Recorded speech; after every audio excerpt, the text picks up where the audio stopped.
Same You're thing. not. Well,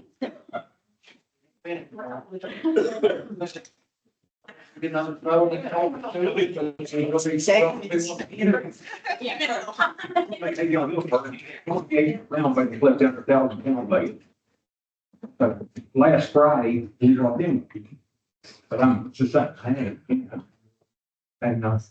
you can sit over there, Jack. Yeah, should be.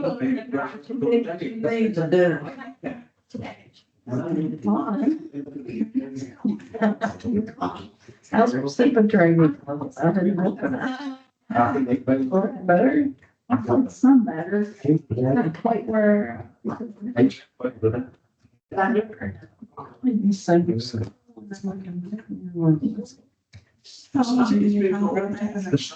colder it gets, the more you have to clean them. That's what keeps the cow warm is that. Well. You put out any of the mineral. I miss one. The Guinness places. Next up, they get most first round places.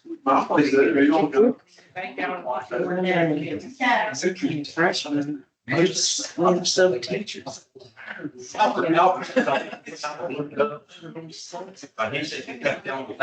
Let's do it.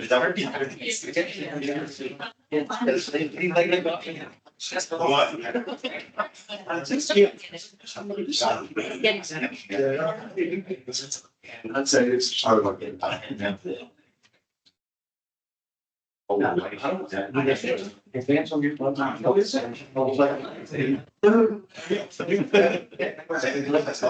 Yeah, yeah, I've got.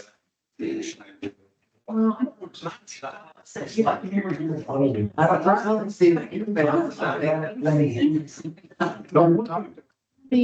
great. That's the things to do. You don't see it on here.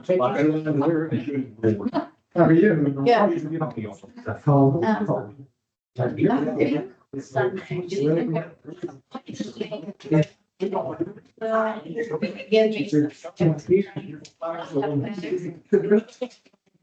don't want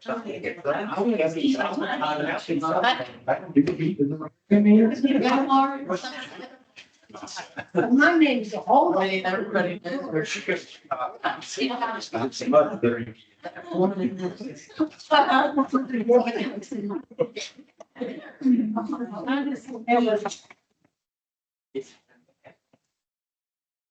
Well,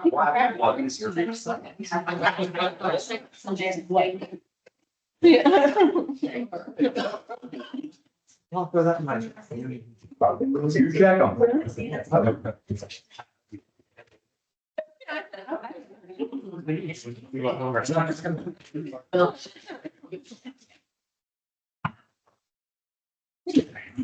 Several ones will be. They have only things signed, but.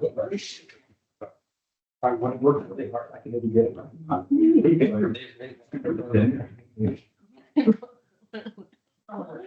He's the same guy that always comes. Yeah. He doesn't come on from. Of course not, he works for the state. If I hear money, you said, wow. Brandon, West Virginia, you just got one. Works for the state. Huh? Mr. Coffin. You want me? No. Oh, I'm sorry. She's stuck it down. I'm trying to, she's not even. She's so tall. Me. It was all this time. It's like. If there's a bother. I've been having to do this.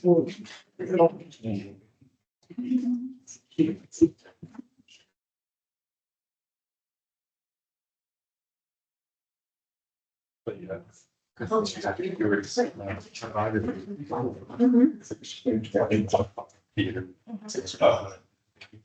But that's okay. I was there. They can never use. Yeah, I hung out with she got this. I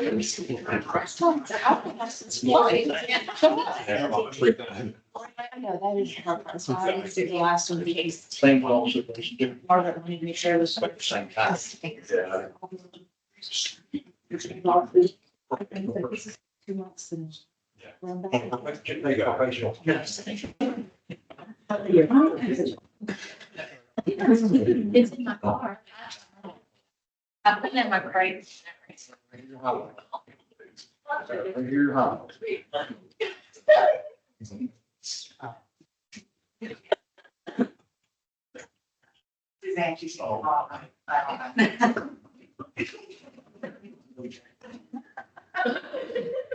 No comment. You just look like a shit.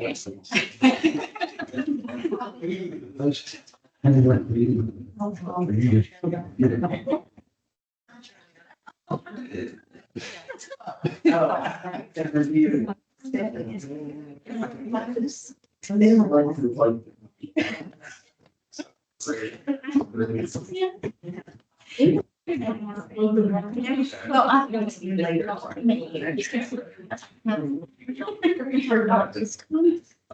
And. I swung around.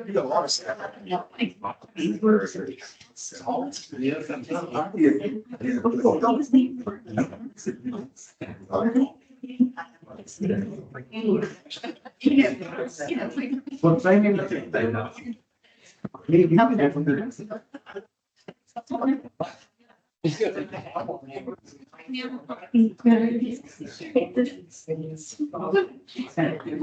went through my mind. I did not.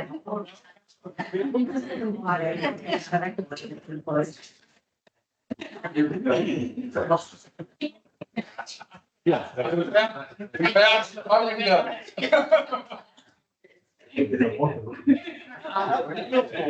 Let me. Yes, I remember you being. We pay it.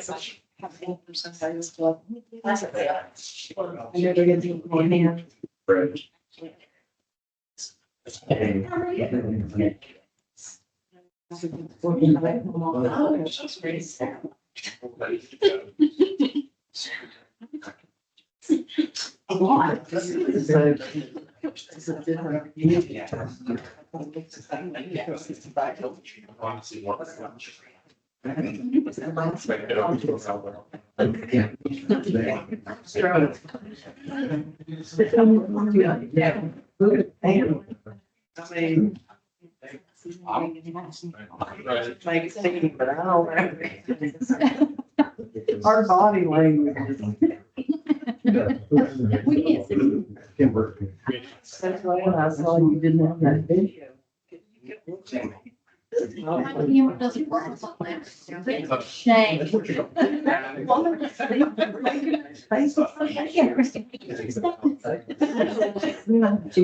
She's not.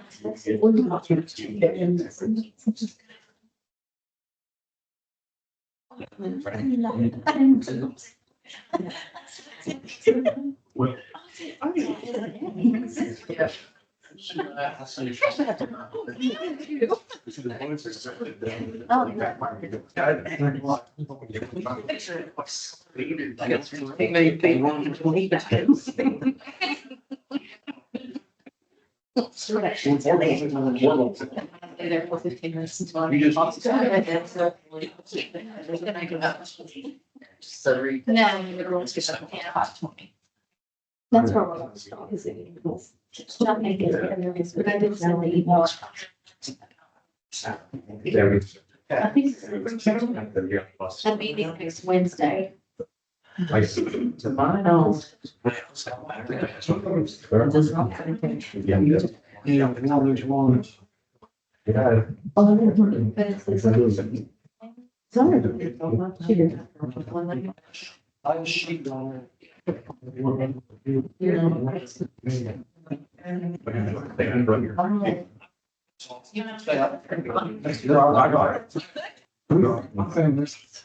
Street, social media. Say hard to send juniors. That's my first. She can have time.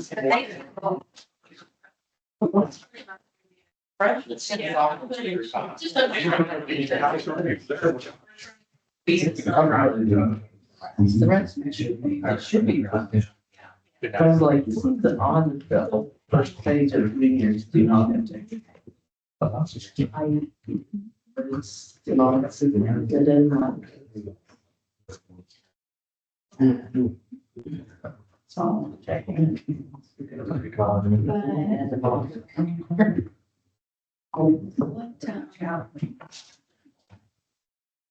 What did he do with the minor?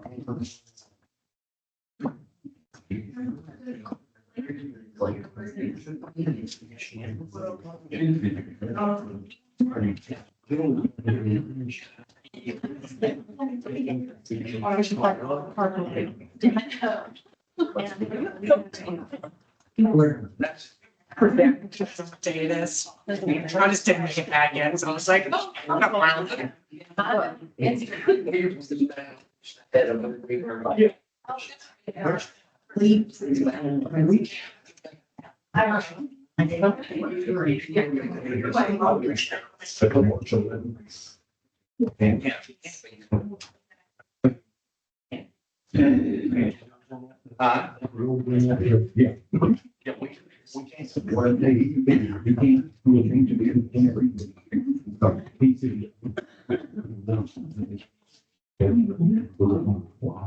Yeah, I was thinking I would just stand like that. So that's- We do.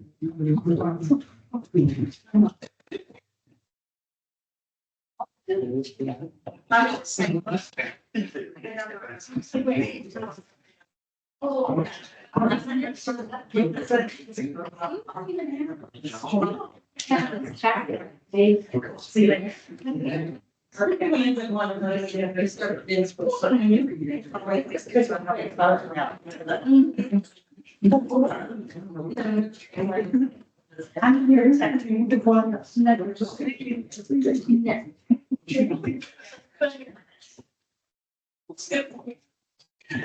It's on my head. Every day. Ridiculous.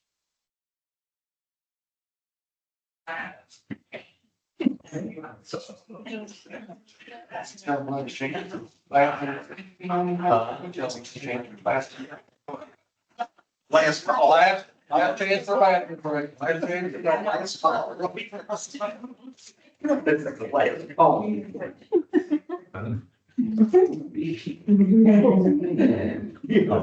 Last call.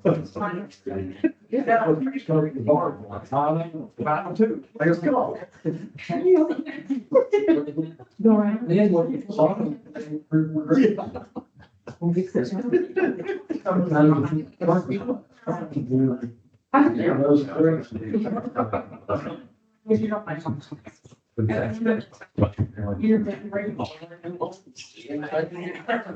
Yes, they do. Okay.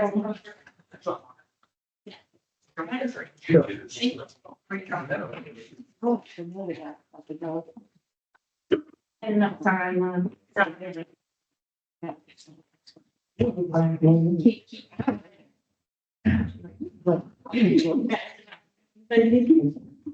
I will.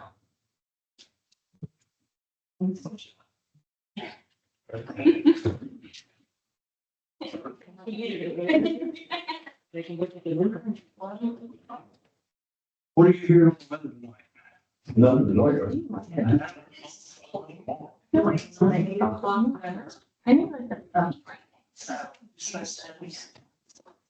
It was snowing in the Ginsburg section of Ellison Mountain. Oh, he comes wrong. Well, it's no in July, but. Well, that's true.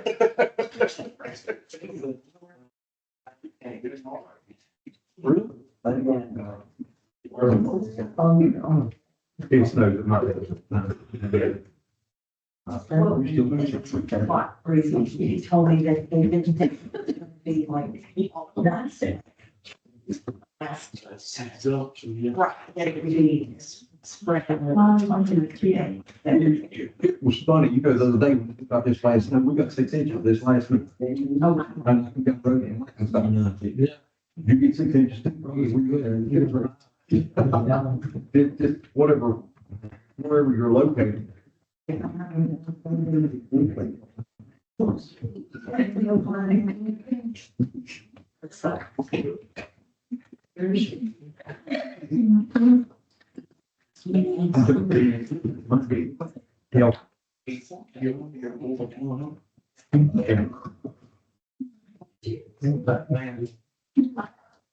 That's a medicine call, but don't.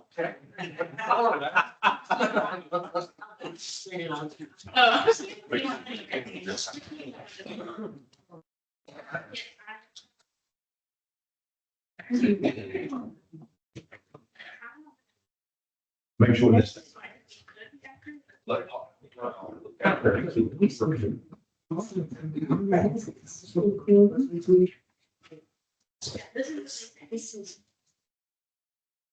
Are we working? All right. I'd like to call the Pocahontas County Board of Education regular meetings of order on Tuesday, February the 25th, beginning at 6 a.m. And we are at the Board of Education conference room. All members are present. Would we please stand for the pledge of allegiance to the flag? Pledge allegiance to the flag of the United States and to the republic for which it stands, one nation, under God, indivisible, liberty and justice for all.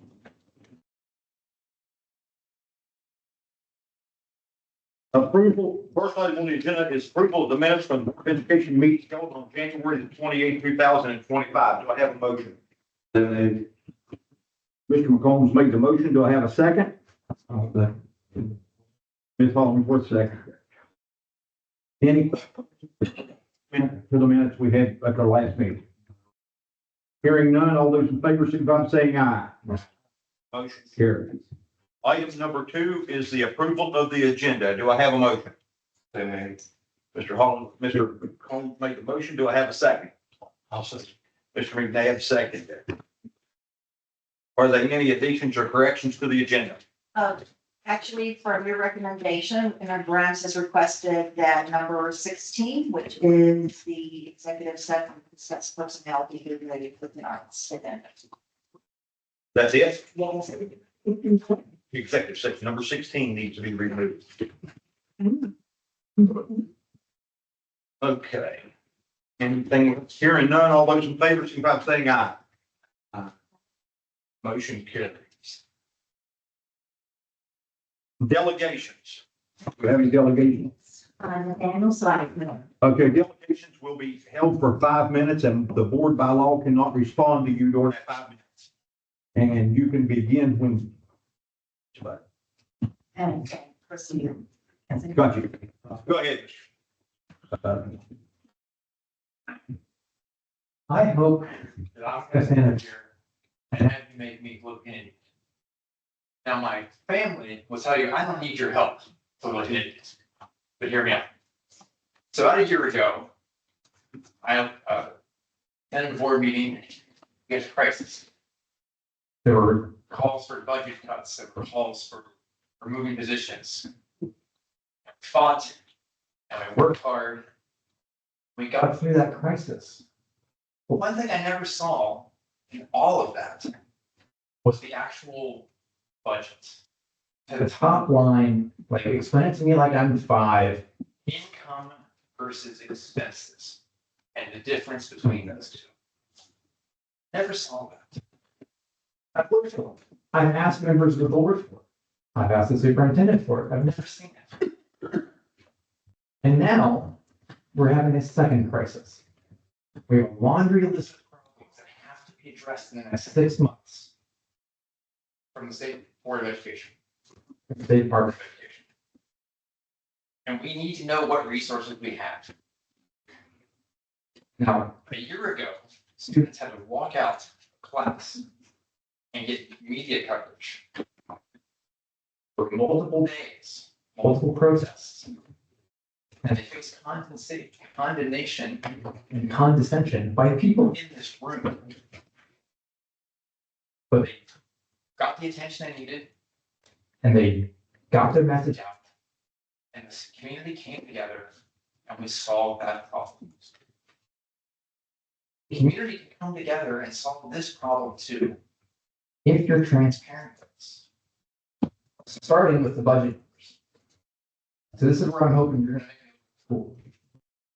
Right now, you can Show me the piece of paper that shows incomes versus expenses expenses for the next, upcoming school year.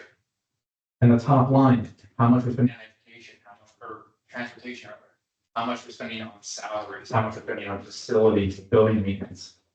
Which things we can cut and which things are mandated and can't be touched. Because that would be the start of a productive discussion. We can talk about the budget. And then we can talk about what resources we have to solve all of the other laundry list of Problems that the state, states given us, that we have 6 months to deal with. So I'm asking you, please, be open with us, be transparent. Just like last time, there's a whole community, waiting to help you out, to jump in. and look, I've said this before, I think I said this every time I stand up here. Members of the board, Your job is not, I wouldn't do your job for any amount of money. Okay, I don't have the pressure, I don't have the responsibility, I don't I have have to make those hard calls. But you do have help. If you're honest with us, and if you're transparent, and if you actually listen and actually communicate and show us the numbers. I can't emphasize enough how grave this problem is. You're gonna have this huge list of problems. You're losing a superintendent, you're gonna lose other staff as well. You need help. And you need to be open with us and you need to show us the numbers.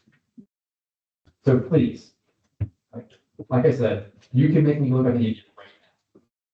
Show me those numbers, show me the plan. Because right now, as far as I can tell, there's nothing on the agenda. We're going to talk about All the stuff that's been in the. paper and media coverage last week, so So show it to me. And I'll back away. Sit there and big speech, I'll look like an idiot. Because they do have a plan. And I'll tell people when they ask me, And to be clear, they do ask me, what's the Board of Education doing? What are they can gonna you do? do about this report I heard about? And I'll say, hey, they got a plan. Here it is in the website. Here it is in the paper. Here's the, The president of the board on the radio is talking about. but if you can't do that, You can't show me those numbers. You can't put it on the agenda and have an open conversation. Maybe I'm not the one who needs to be worried about feeling fooled. and you're done. Thank you. Do we have anyone else, Mr. Boston? That's it? Okay. All right, superintendent report and special recognition. Start because already been asking what tomorrow's weather is going to be. And I will see that Gibson is home tonight with the 8 o'clock weather. In the 10 o'clock weather briefing this morning. So we're trying to watch the weather to see what we will do with school in the morning. This will be got a whole day in today. It's, that's a celebration. Hey, Lynn, I'm sorry, someone just texted me and said they can't hear very well, so if everybody could a little bit louder. Okay. So the team's call. Yes, ma'am. Okay. Thank you. But before, speaking of weather, I would actually like just to take a moment of silence for us to think about The counties and within our state that have just had the wrath of the waters of floods. And several of us in this room have friends and coworkers or people that we work closely with in McDowell County and other counties, and we've been in touch with them. So if we could just have a moment of silence.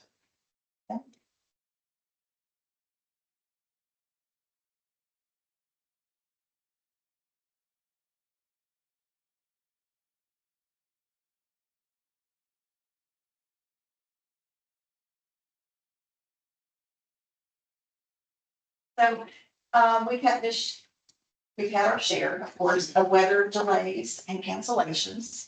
But this, I just wanted to give you an update of where we stand today. We have used our 5 equivalent time days. We're only allowed 5, because some people said, well, why can't we use more of those? And state code, we're only allowed to use 5. We have our 5 non-traditional instruction days. Those are the snow packets or the charts that that Marlington Middle did this year. Again, we're only allowed 5 in our state code. And we have used our outside the school environment day. We had 4 at the end of our calendar. And we made those that ended up going to June 3rd. We're now on our, I'm sorry, Those others were out of the school environment days. These are out of calendar days, which is spring break. We started with Monday because our spring break this year is scheduled for the week prior to Easter. I know somebody said, why didn't you start at the end of that week? Because the end of that week is Good Friday. So we started with Monday. So April 14th is, let's say, is actually Easter, so that's why. We started with Monday, April 14th. February the 11th, when we were out of school, was from April the 14th. February 12th to April the 15th, and we still have the 16th, 17th, and 18th before we have to start adding days in June. There is an option to leave spring break alone and go to the end of June, but it has been brought to my attention, then we may get into 4-H camp and some other already scheduled activities. So that's where we stand on that. I also gave the board, and I'm going to flip over to the personal electronic device usage in schools. This is a state board of education policy, but there's a lot of requirements that will be made to the counties. And they just wanted us to share that with everybody. It is on public comment right now. So if you're interested in seeing what that policy says, go to the West Virginia Department of Education and to their board site, and then to public comment. So this policy 337 establishes minimum standards and requirements for county boards of education to limit the use of personal electronic devices by students in grades K through 12. This policy was developed to minimize disruptions and ensure these devices do not interfere with the educational process in order to increase academic achievement for public school students. And it is on public comment for 30 days. I can't remember exactly when I got the first notice about that, but I did want to share that with you tonight. We have a copy of that. Like I said, anyone else can get on the state website and look that up. Then I want to talk about the special circumstance review report. And this is public. It's on, again, the state website. It is the Pocahontas County High School report. And I want to give you just some background about this. And it is right here inside of the report. Pocahontas County High School, located in Dunmore, West Virginia, serves approximately 275 students in grades 9 through 12. In the spring of 2024, Superintendent Bostic contacted the West Virginia Department of Education to assist in reviewing the school's master schedule to inform staffing decisions. In August of 2024, the West Virginia Department of Education Office of Pre-K to 12 academic support personnel conducted training on West Virginia Board of Education Policy 2510 and master scheduling.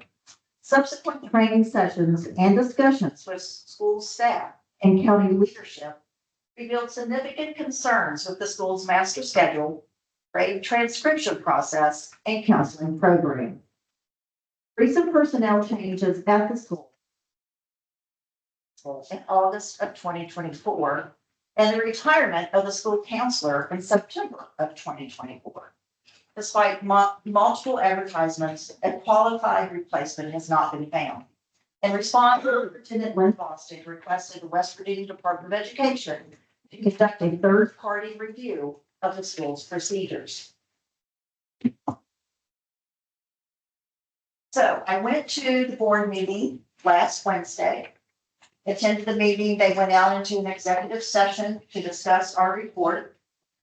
I was not included in that executive session. They came back and Superintendent Black, the state board superintendent, the state superintendent read the declaration, which I've given each of you a copy of that, of the declarations.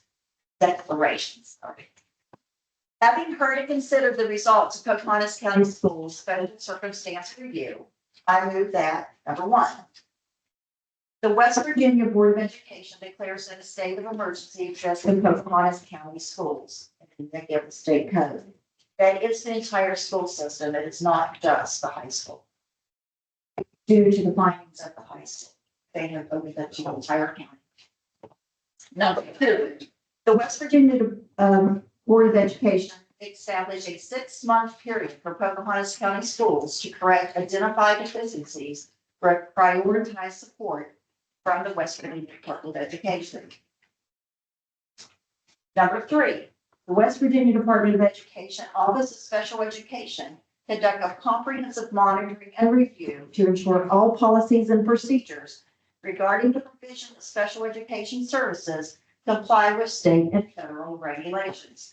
This is something that Christy Turner has been working closely with the State Department for, since you came on board last year. So we will continue that. And we embrace the assistance from the department. Number four, Pocahontas County Schools continue to investigate the unauthorized transcription of inaccurate credits and grades and take personnel action based on the results of the investigation. I will work with the State Department to do that investigation. So right now, we're waiting until we develop the plan in order to do that. Number five, Pocahontas County Schools will contract with the West Virginia Department of Education approved consultant to provide support and build leadership capacity at the central office and schools. That is on your agenda tonight. That's Deidre Klein. Deidre is a retired superintendent from Wyoming County. Her and I are the same age. I've known and worked closely with her, just got off the phone before I came in here. Highly recommend that we approve that. That's why, I'm asking for that approval tonight. She is provided to us or suggested to us by the State Board of Education. And we actually have to pay her consulting fees. I did ask. These will be anything that we do for this special circumstance review is at the county cost. Number six, the West Virginia Department of Education Office of School Finance conducted comprehensive review of local accounting practices and financial transactions, including but not limited to compliance with local procedures regarding employee contracts and stipends.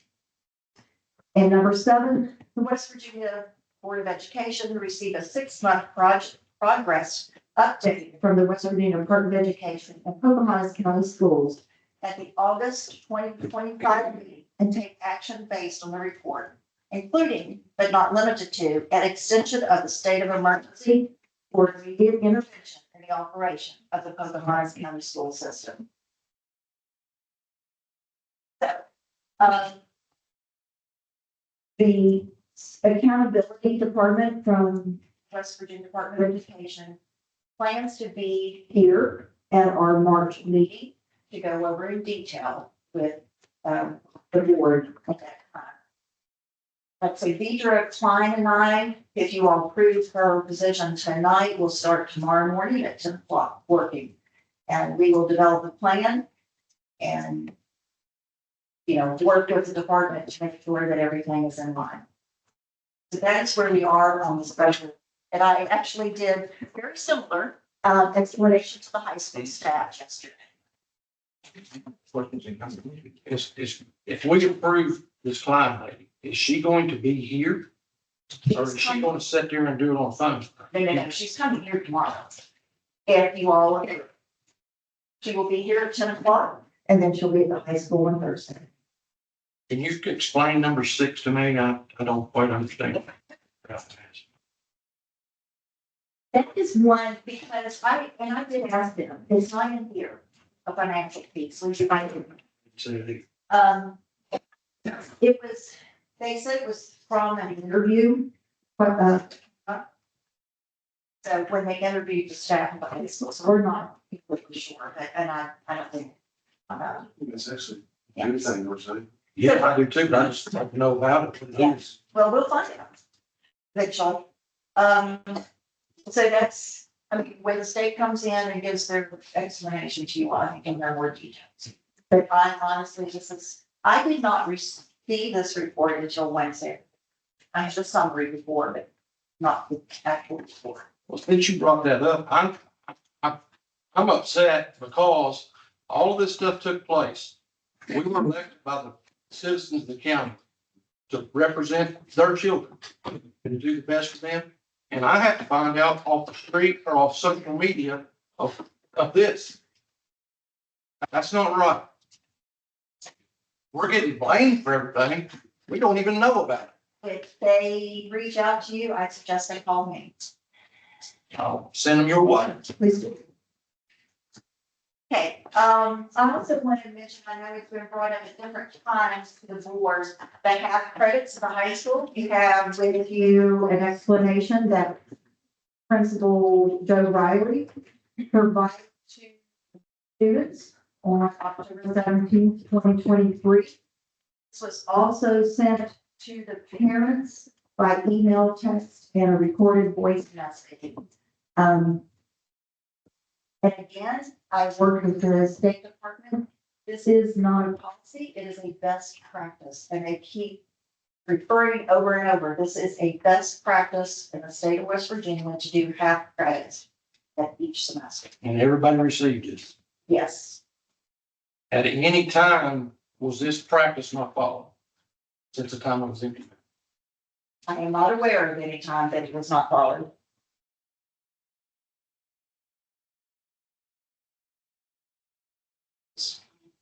And that's all I have tonight. I think what we're getting at here is, and I'm reading this from here. The first 9 weeks, you get 45% of your grade. The second 9 weeks, you get 45% of your grade, and the final exam is worth 10%, right? Is there a grade average at the end of that semester? Yes. Go ahead, Chris. Yes. There, you know what I'm saying, if it's a half credit, it ends December, January, but there is an end grade. Yes. So if you, and I've asked Ms. Falk about this, if the first semester you had an 88 and the second semester you had a 92, okay, and don't worry about the final exam, because I'm not going to include that because it'll make it You difficult. don't have an 88 or a 92, you have a B or an A. Okay. That's what's transcribed. You- So the number grade is not what's put in Weebus, it's a letter grade. It's 11, right? But you've got to have a grade, a percentage of grades that come up with that letter grade. Yeah, the 88, 92. So if you average them, Christine, it would be 90. Quality points. Our policy refers to quality points. So for example, a B is a 3. And I understand that, but yeah. And so that's what is used. So you're. How do we get a final GPA? So you get a 3. When somebody gets a. Well, that's it, you took down the line. Same. Start from the quality points, that's how you figure GPA is through the quality. I'm going to do another question. What's quality points? You want to? It's in our, accounting policy. Is this policy or is this just the procedure? It's our county policy. And quality credits This is a procedure. giving a half credit each.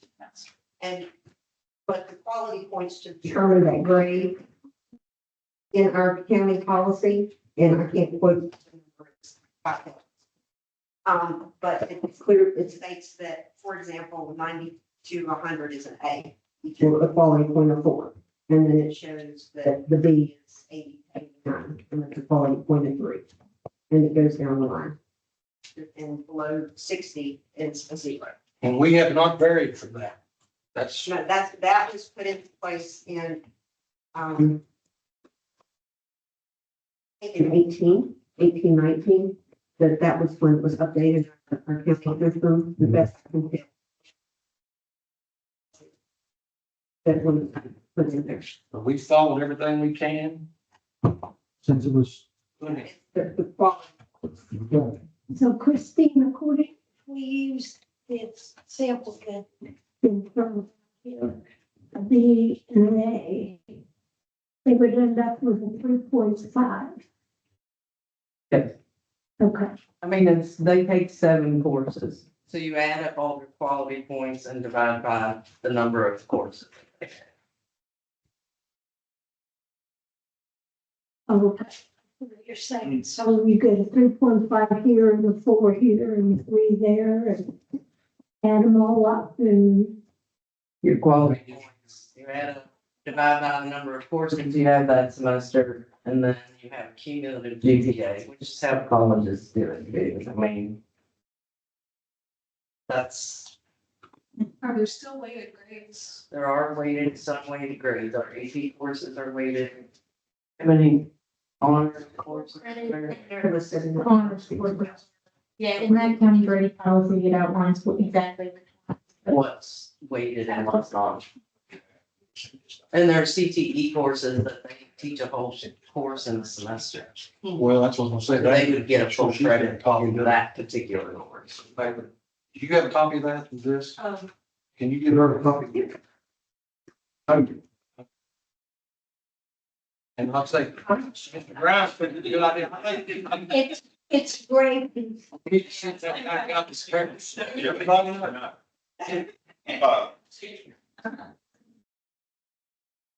I have to use mine. Okay, thank you. Thank you, Ms. Campbell. You don't know that wasn't part of your. Information report and academic upgrades, student representative.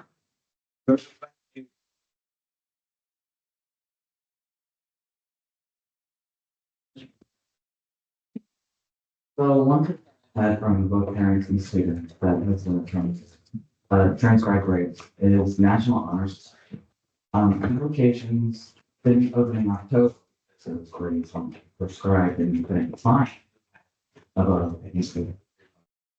And still not open, and it's late February. It's scholarship opportunity. Students at National Honor Society leadership position. And waiting to have applications until next year on that kind of text. Juniors too as well, because they're for schools that have early action, they need to by say November and applications are opening. So it takes a while for you to be set and put that on your application for early action colleges. And another concern was what is the solution to not having 2 administration positions at high school? I know that Ms. Campbell is taking over now, and she's doing an excellent job so far. I mean, she tried tracking down who lost our eyelash today. And I think that represents her dedication. Actually. But I think that's a lot for her, a lot to put on her plate, because I think that dual roles as principal and vice principal. I think that's their position, both positions. But that's what. Well, thank you. I did not pay him to say. Sure. You look like that guy. Christy Hammond, technology updates.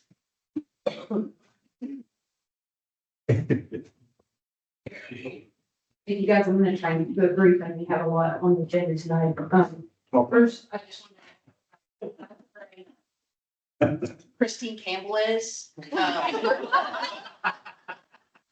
I'm not gonna pay 2 people.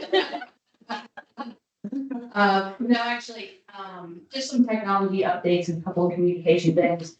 The first thing is, this time of year sort of when we get money allocated from the state and federal government for technology projects or bigger things.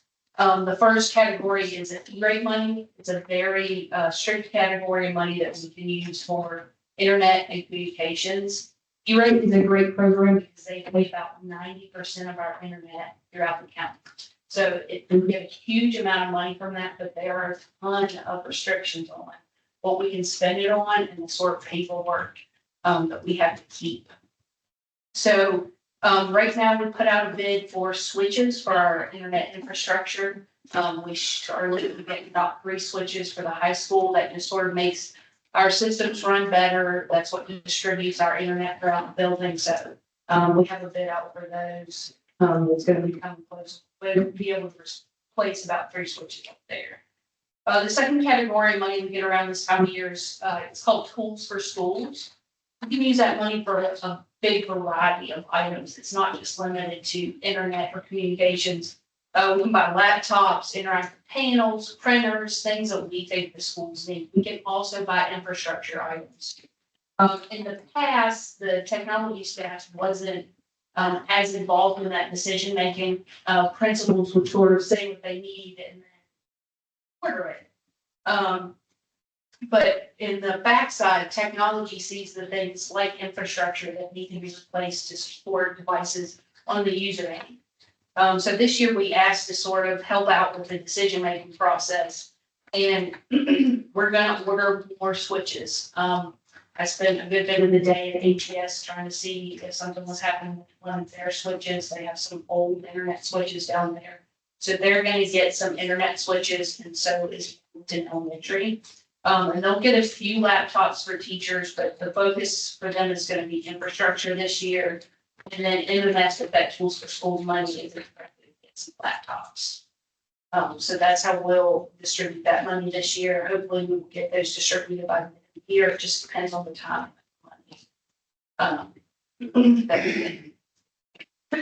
We have also recently, we're gonna try and apply for the USDA grant that gave us our 1-to-1 devices before.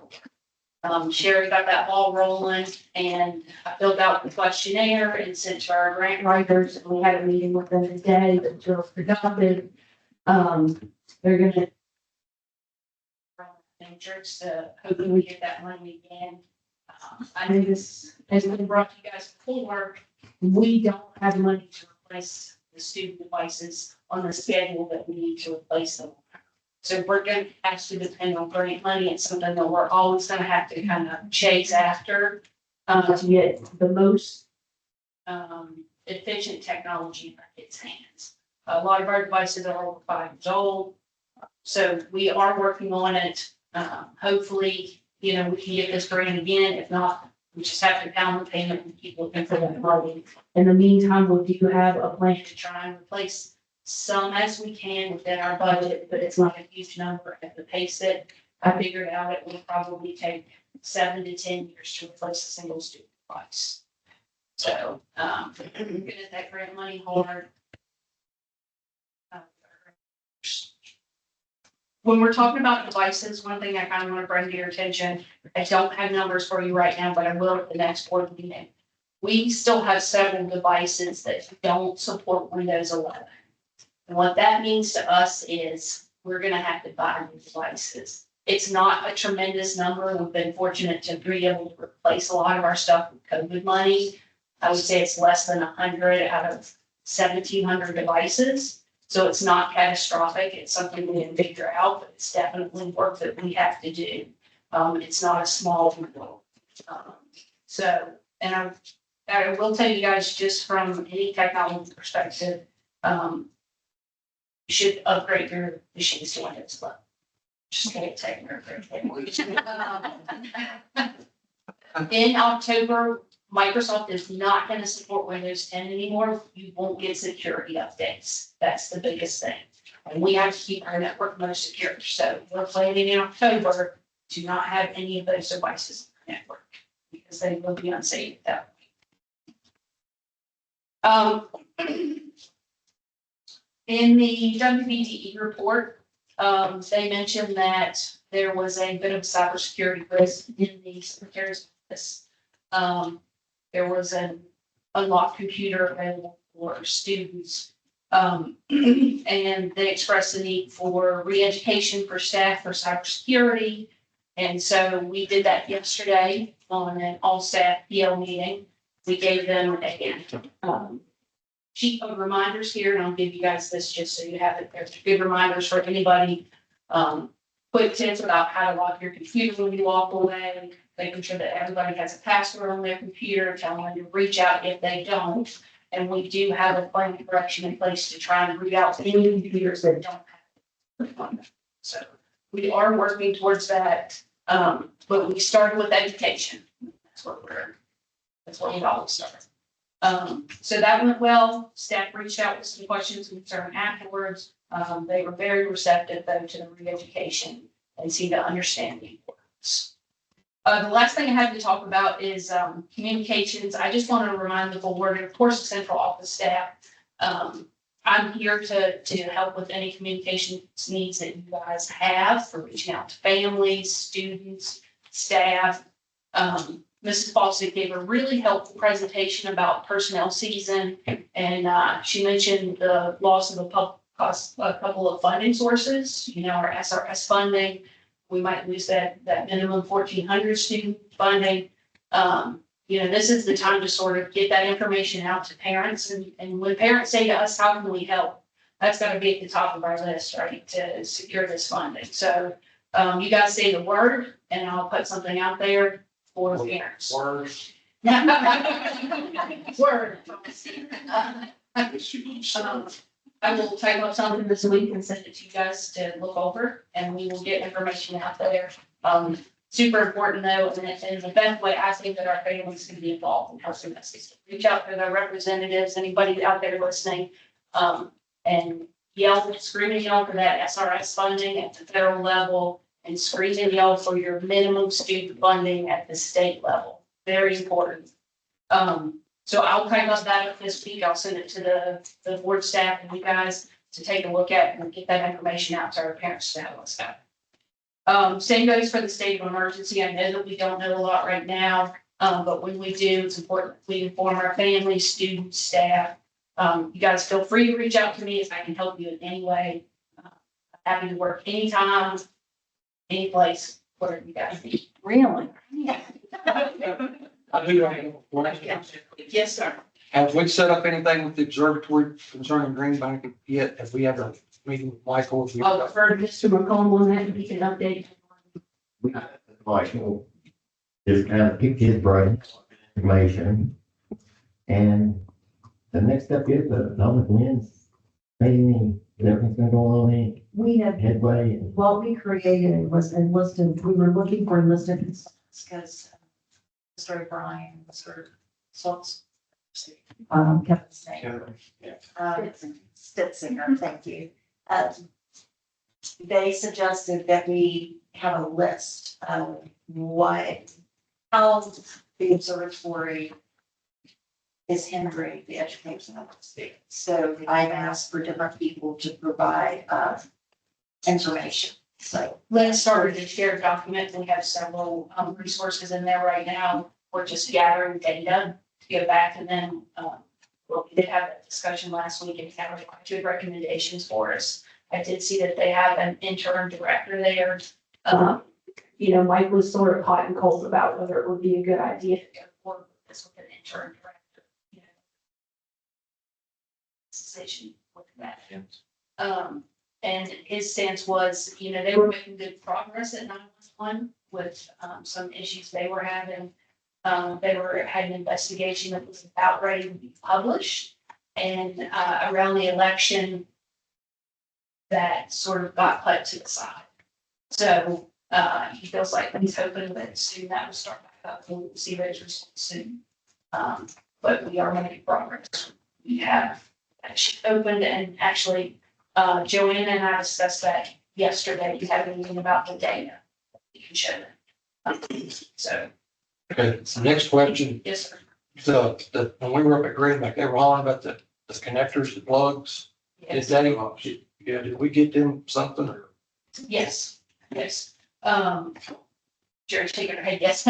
Sherry knows kids ordered everything down. Anyway, yes, we ordered new adapters for them, and also there are drops, new drops in the middle school rooms.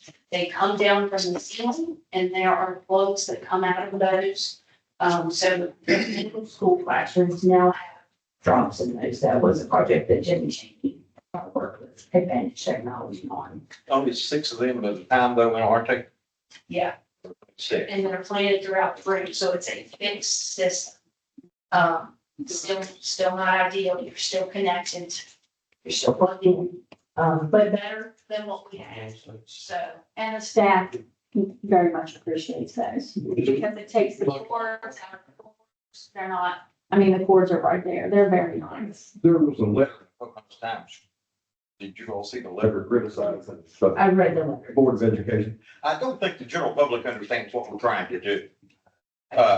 You know, observatory creates jobs. We're not in the process of putting the observatory out. We just want our kids to have the same opportunity as every other child in the state of West Virginia, or same as Mornington Middle School. That's what we're looking at. We've done everything we can do from the drops, but only 6 children can participate at a time out of 12 or 14. In the middle school classrooms, they all came out because we have multiple 6 drops. In the elementary classrooms, you're correct. We have, 8 at a time in those spaces. But what we're trying to do is just give our kids the same opportunity as we do in the rest of the county. We certainly still want to be respectful of the observatory. Absolutely. We respect them as education partners. We're hoping to make some compromises, to help our students. And we all, as employees of this board and as this board, we have an obligation to have the discussion. We do. Of that to our students. Have one last question. Yes, sir. You said you were at the high school working on a computer. So which computer was it? Take it back. Oh, the computer without the password. Yes. Well, it has the password. It was a computer that wasn't logged. It was the secretary computer. Which one? She has I a didn't see. she has a desktop computer. And in the report, it says that students had access to that computer. And faculty. Yeah, if it's in a public space, yes, sir. So that computer.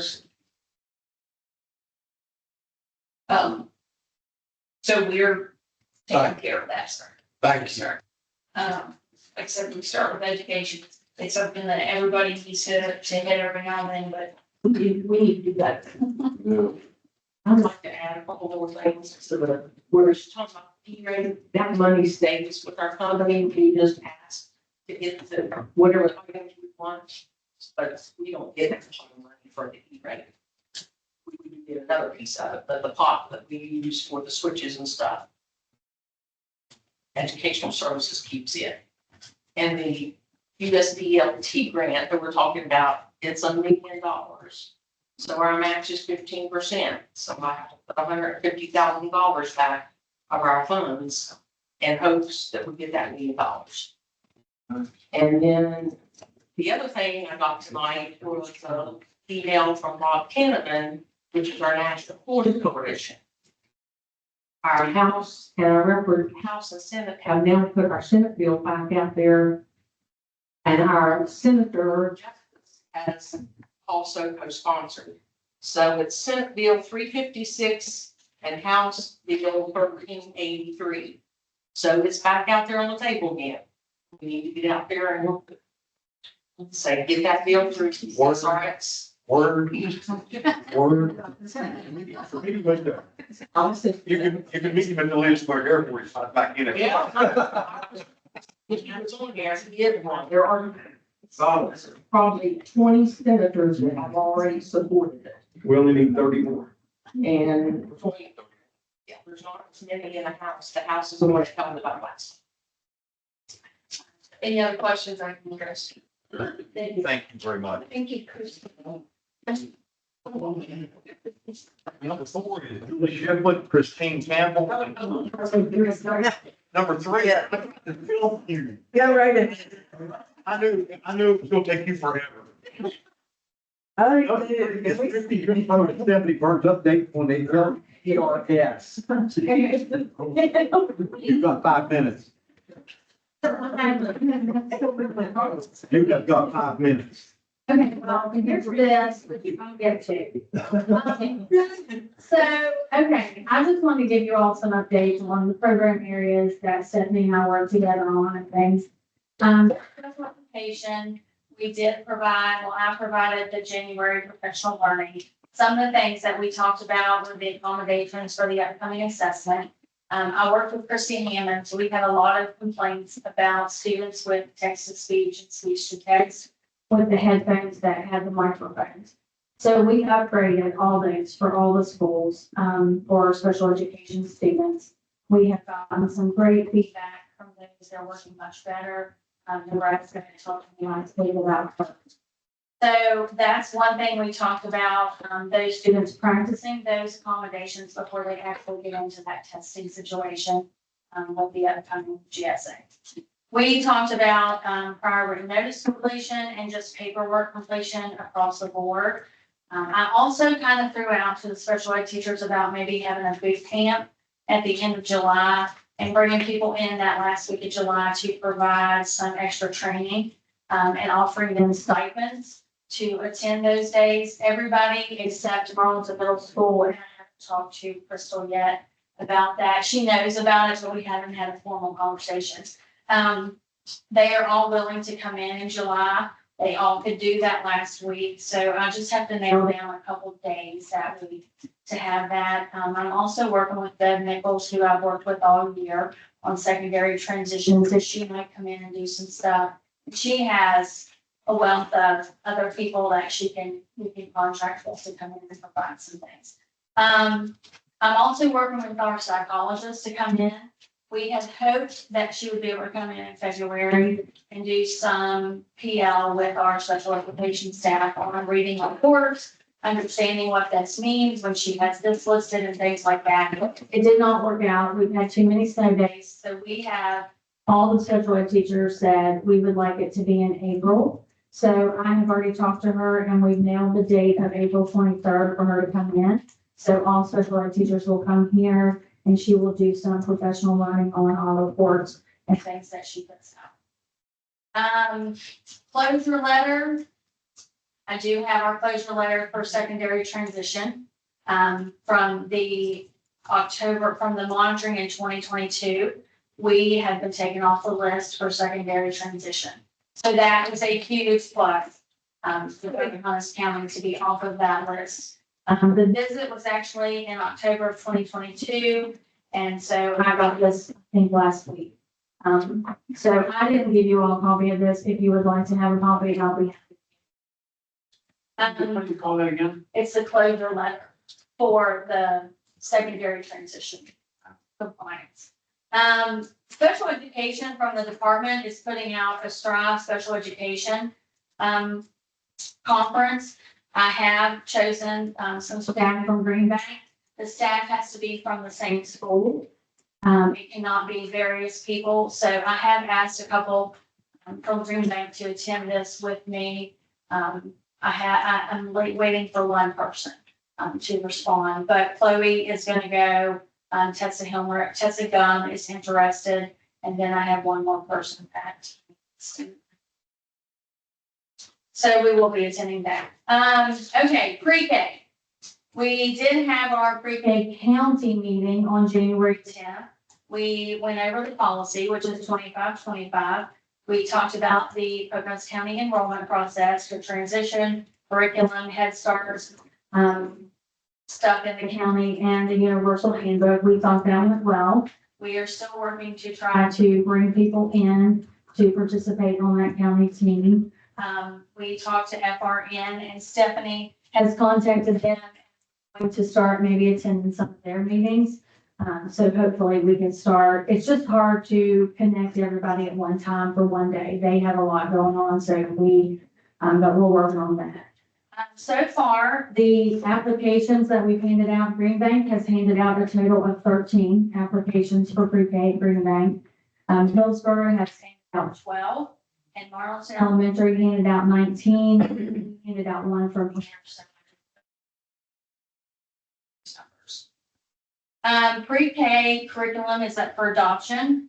Darla Huddle is going to go to the textbook caravan, actually Sunday, we leave Sunday. The caravan is on the 24th in Charleston. I'm going to go, Stephanie's going, Darla's going, and then we also have social studies textbook adoption. So Sherman Taylor is going and Wanda Rabina from the high school is going to that. So we did give the pre-K teachers a list of the ones that are up and they could review those. And we asked them to go ahead and start looking at those because when you go to that caravan, they're all set up. You have to pick the sessions. So if you are interested in, it's good to go to those ones. You get free materials from them.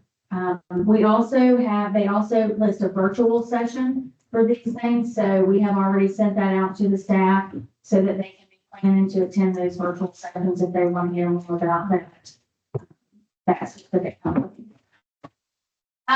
This is a lengthy process when you adopt new materials. I don't know if you all remember last year, but we adopted last year. The state has an app. It is very time consuming. We have to get on, do a bunch of stuff. Stephanie and I might do a little presentation next time where we can show you exactly what these teams are going to have to do to adopt this. We did have professional learning for pre-K on February 7th. I provided you all, Stephanie had organized Samantha McClure to talk to our preschool staff. She is with Mount, and she's on our pre-K core team, and they have a program called Trails. We didn't know about it. I didn't know about it. It's traveling research and information library service, and they are stocked full of resource materials that we can borrow. So she went over that with all of our pre-K staff. And what they do is they have a van online and request materials, and that van will bring those materials to that site. And then that teacher gets to keep them for 4 to 6 weeks. And they will send that teacher an email reminder when it's about time for them to pick those up. And that teacher packages them back up, the van drives up, they put them in, and they drive away. So it's totally free. So all of our teachers after the meeting received this so they can register, and then she sent it to them as well. But they have story boxes, they have activities, they have games and puzzles, manipulatives, music, movements, sand and water toys. Like they have all kinds of things that we can borrow for free. So we're hoping that our teachers will take advantage of that and they can, and I don't think there's a limit to the number they can request at a time, is there? Yes, there was 4, but she said they're not having a lot of programs borrow, so they can actually borrow more if needed. And she offers in county that if we wanted something, she could drop it off at one of the schools or something. So we thought that was great. Christy Hammonds also participated in that professional learning, and she shared some strategies on the digital, the website that we have for our curriculum now. So she did a really good job, and the teachers were, they were open to using that. Of course, if we adopted the curriculum, we may not have that particular program. Positive behavior intervention support training, we had that scheduled with Sarah Wines on February 17th. We opted to reschedule that for later in March because they just had so much on their plate to get in. So we do have that coming for our pre-K. And okay, communities and schools. Lots of good things going on in communities and schools. We just had our meeting the other week. Our monthly meeting, caseloads are solid. Most of the schools have a waiting list to be on the caseload. Site coordinators are building relationships. They are providing coats, gloves, meals, etc. to students. Basic needs of students are being met by these site coordinators, and they're working with students for tutoring, contact with students when they're not in schools, and they're doing home visits. So I just have a couple of success stories. Lois shared with us on our meeting. There was a couple high school students, in attendance. They haven't been to school much. They don't come very often. So we decided that one day they were there and she was gonna give them just a little card with a starburst. They loved that. They thought it was the greatest thing. And she saw those students later and they actually came over and talked to her, which they had never done. So that was a win for her. Jillian shared a story that there must have been a class that was writing things and they were talking about people they were thankful for. And a student in their paper wrote that they were thankful for Miss Jill. So she thought that was pretty cool. Marcia is actually doing a duck and frog hide and seek at Green Bay. The teachers are finding one or the other and the students are finding the other one. And then they have prizes and everybody's really getting into it. And it's just a morale booster for everybody. So there's lots of positive feedback about communities and schools and how crucial they are to us. Education System Solutions, that's Brian and Jeremy, which they're the ones that have been coming in working with our admin and things. They have been in all the schools now. Snow days have really not been friendly to this. But they are working with leadership on their master schedules, the multi-tiered system of supports, meaningful walkthroughs. I did talk with some of the principals here the other week. They had positive things to say. They really appreciate the individualized professional learning that they're receiving through these two people, because not all of our schools are the same. So what Marlton Middle needs, Marlton Elementary may not. So they really appreciate that it's individualized. They have sent me their dates for February and March.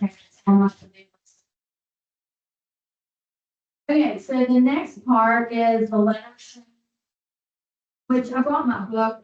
If you all want to take a look at what this is, the State Department is paying for us to have this letter to us. It is very expensive, so we are very appreciative that they are paying for that. And basically, it's language essentials for teachers of reading and spelling. It's a professional development course for all gen teachers, special ed teachers, and administrators. It is not a reading program or curriculum. Rather, it is information teachers of reading and spelling need to teach a district's chosen curriculum with a greater depth of knowledge, leading to improved student results. And I did, at the very last minute before the meeting, receive a flyer that I put in your all's packet. This is what the West Virginia Department of Ed is sharing. So I had reached out to obtain that so I could share that with you all. This is a huge commitment on staff. It is a 2-year long. So we have several staff that are taking this right now. There's 3 different sessions that you can sign up for. If you didn't get into the first round, second round, they pick people to do it. Stephanie and I are both in the administrators. Becky Spencer is also taking the administrator's part. And we have Samantha Feather, Lisa Harris, Joe Autumn Goldeisen, Shannon Anderson, and Christy Tankersley are all taking the educator section. With there's readings that we have to do for each session. So we had to read like session 1, and then we read session 2. And then there's also a portion that we complete, which usually takes about 45 to 50 minutes, where they go through, they show you videos, different things. And then you also have to do a virtual session. Those virtual sessions, they offer them at different times to accommodate everyone's schedule. So Stephanie and I signed up for all these sessions, but it's 3 hours of virtual session. So the teachers also have to sign up for those too, and they're either in the evenings, Saturdays, there's some through the day, but it's a huge, and we are very pleased that we have had a lot of staff that want our. Again, it's 2 years. Once staff are completed, especially educators, it can actually equal 12 college credit hours. And they have the opportunity to count them as college credit hours for $100 per credit, which is Wonderful. so that kind of gives you an idea of how much time it is going to take for staff to participate. It is a ton of work. It is a lot of work. So, things to keep in mind about this program, the skills and knowledge taught intended for all teachers of reading, writing, and spelling so that they can teach all students more effectively. Administrators, instructional leaders to take it and participate because they are leaders of those buildings. If we should even take the teaching part, I said yes, like the general ed part. So, I had asked about that and she said, you won't be finished with this when that, and I said, that's okay, I want to enroll in it. I don't know if they'll let me. All systems are connected and it's a change in mindset in each subsystem. And there's no excuses and no blame on anyone about their testing results or anything like that. It's data-based decision-making and it takes 2 to 4 years are needed to fully operationalize an evidence-based initiative. So it's not something that's it's not a quick fix. Okay, so the next thing is the 5405 grant that we applied for. I applied for, Stephanie and Lynn worked on this. We wanted to do something to help support new teachers and our uncertified teaching population. Because we know that teachers are coming in and they're not fully certified. So we applied to help support this. And I received a letter last week that we were chosen to get that $25,000. So budget to Sherry, which I'm sure she's looking at the budget yet. But I just gave you all the copy of the grant that I submitted so that you can see what we're doing and what our plans are for that. We will get that budget into Sherry and start rolling with this pretty soon. So we were pretty pleased that we were pleased. And that's all I have. Thank you. So, good one. Wrap it up for the next time. Make any fixes. She said that she's leaving. What he said? Yeah. Okay, number 4. Julie Shiplett, Christine, Sandra Griffith, updates on transcripts at PCHS. I'm gonna let them.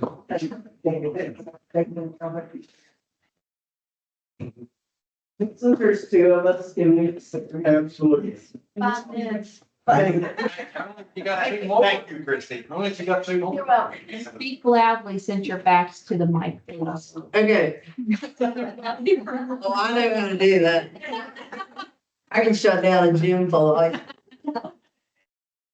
All right, so you had asked for an update on the transcript. So we tried to identify all the parts that we know and where we are with those things. So the seniors is what we said. And the Department of Education came in. They had already looked at them to make sure we scheduled the seniors correct. Of course, they needed this year, but they came back to review for transcripts. So that we could make sure those revisions were made as needed. They spent Prior to the special circumstance review, this was actually by Derek Lambert. yes, this was before December. So we were told that the seniors should be done by the time they come back off Christmas break. Did that happen? Right, but that's what I'm here to update you. In addition to some other things.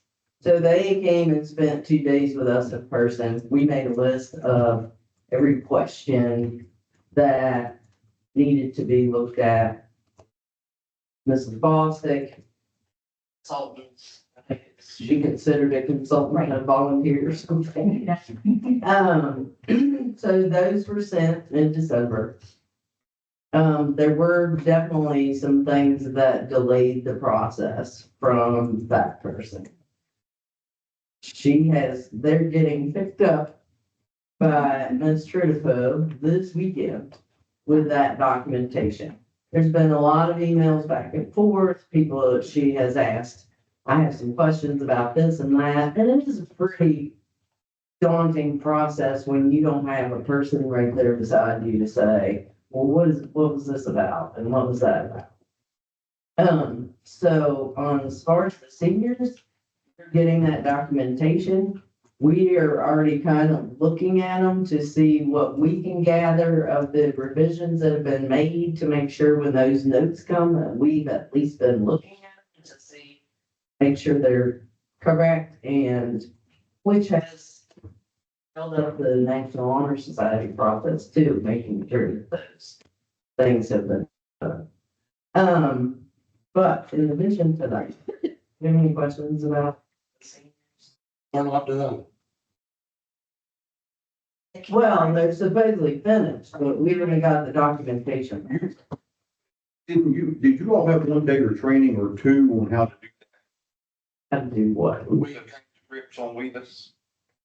We are constantly calling Weavis, so we have made some revisions to students that weren't seniors, sitting on the computer with the Department of Education saying, okay, you go here, go there. Like, neither one of us knew how to do that. Mrs. Taylor didn't know how to do that. So and putting a process in place so that we are documenting, here's what it looked like before, here's what it looks like now, here's why it was changed, and making sure that we have that documentation. And I think that's why we hired this woman to come do this. Shirley is in Fayette County currently a counselor there, so she does it off hours. And when I talked to her about it, she's like, oh, I should be able to do this in no time. But when she got the documentation, she's like, this is gonna take longer than what I. So what we're picking up is like her notes, her handwritten notes, because those will go in the student classes. I thought we had, the State Department, they were not going to give you a day training or a couple days training for the training. So we, as a staff, on the 28th, looked at, well, I did not because I was in a training to look at some of those legal things. Ms. Taylor and I were in that training. The staff went through every 9 through 12 grade transcript. We compiled a list of every question, concern, idea, we put them in categories. Our thing right now is we know what to do, but we want to make sure we do it right the first time. Which definitely has been impeded by snow days, because none of us are taking any of those documents home. Not trying to get in more trouble. And where we're out, sometimes people at the State Department, so it has been a little like a question that should take 24 hours, it's taking a week from in and out. But we are gonna have a meeting tomorrow to do more of those. So who in this county can actually go in there and work on these transcripts? One person. The two of us. We have the access. Ms. Shively, can you? I have not been trained on this new system. You know, that's not what, I'm not supposed to, really. I can help and I can give guidance and reach out and find guidance on it. You're the one that gives them permission. You have to give them access to Weavis, but you can't operate it yourself. I'm not supposed to go into that level on what they're doing with the master schedules and the transcripting. Segregation of duties. I have more time. And, I mean, it's important. Hold on a minute. What do you mean by that? Segregation of duty, only certain people have certain rights, just like in the accounting part, we have different jobs Oh, because, I realize that, but well, this is the same thing. It's the same thing. That, it doesn't, to me, here we go. I'm not calling an idiot, but if I have permission to get access to that, why can't I do it? that's what I'm getting at. That's exactly where I'm going. If I was at every day and I was doing the same thing they were doing every day, then I would go in and assist them. But my job descriptor, I cover a lot of other areas, and the new Weavis 2.0 is different than what I have worked with previously. I have learned a lot and I've been able to share information with them. I've been able to reach out to the State Department and find out information for them. My role is more so to put people in the system and make sure they have access to that, to create that schedule, to look at the grades, to enter the grades. That this, everything has a layer to it, and what I see is not the same thing they see. And so I have to call them sometimes, and I'm like, what are you looking at? We were talking about, the parent portal today. Well, when I went to a training, they said, oh, yes, the parents can see this and this. But they're not seeing this. And I've had multiple communications. I have to send an email to the help desk and say, listen, our parent can't see this. But it said, they told me that they should be able to have this access. So, Ms. Griffin's going to talk to, tomorrow and make sure that we are understanding what they're sharing with us. It's been a moving document, work in progress, and they have made it much more user friendly. But so this year, they didn't have guiding documents to support how to make some of these corrections in there. And I don't know how else to explain it. It was a very complicated system. When I didn't start with this until not this fall, but fall before last. Okay, so I had other duties, and then I was given this. Okay, so you don't just automatically know it. When I was trained in, in other places, they changed the system. So it's a learning process. Well, a lot of the parents are complaining, says it's not user friendly, that they cannot see their child's grades. Right, and that's what we need. Let the school know so we can make sure that we are letting the state know this is No. virtual. So you're. Well, we're using that in the grading system. Parents are used to live grades. Mm-hmm. So we switched to the in-house grading system because the whole state's gonna have to switch. So we went ahead and went, we're just gonna do it. So it's also, there's a transition period that what they're used to is now different. And they are having some issues with even access because in Weavis, there's little boxes you have to click to give those parents online access. It automatically gives it to them, but not necessarily the secondary. So you have parents in the same house, We can't get that one can get on and the other one can't. And it's the one that checks the grades and the one that's the box not checked. It's right. It's a lot. You're. We I'm, going to attend that. The meeting is scheduled for me and the person, to share notes. Yeah. I would think so it would be beneficial for you and you to set in. Yeah, but I mean, pretty much how it goes. Yeah, if there's a student with a need in front of us, Yeah. we usually do those things, but at minimum, I would be there, I would take us. And when it comes to systems and navigating a system, you want her to be the top. And maybe, I was like, I would prefer, whoever's going to be dealing with it, all of you sit there and listen to them. Yeah, and it's been a little bit slow because we're not just learning it, and some of the problem is one person has known these things. And that's that, we're learning these things and making processes, so that, should I have to roll out of town tomorrow, I wasn't the only person that knew it. Somebody could read my notes and follow those steps exactly. Here's what we're up against. We've got seniors that's gonna be graduating before long. Their transcripts is not finished yet. well, and let me clarify here, because it's not that they're grades. Those aren't the revisions that need to be made. It's what something was called and making sure that all of those things are in place. We actually did transcribe first semester already. So we are learning how to transcribe. And we did that with the Department of Education, all three of us. Mrs. Taylor too, to make sure that those first semester grades, because last year we didn't transcribe till the end of the year.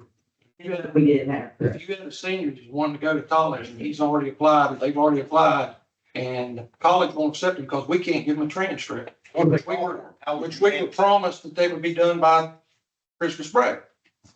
So now you see the position that we're in. Oh, I'm in the same position you're calling me. Understand? How would you handle that? If Western University calls you and say, this so-and-so has applied to our school, send me the transcripts. We are sending the transcripts. But we're ensuring that are these transcripts that are right, or are these transcripts that are on the list to be revised? And if they're on the list to be revised, that's what we're doing. But we haven't picked the National Honor Society yet. And how about Battle of Victoria? Their process, I don't understand their, Scholarships that people are wanting applications. I know, But you all are providing. they used, And don't think we're hounding you, we're Colleges, I've talked to a lot of colleges, they reach out because a lot of there's a gap where kids didn't know how to send their transcripts or to ask. So they just kind of didn't. And colleges have been reaching out and looking at those, accepting them, look, a lot of them. A lot of the things that are wrong or look wrong on a transcript aren't enough to keep a kid out of college.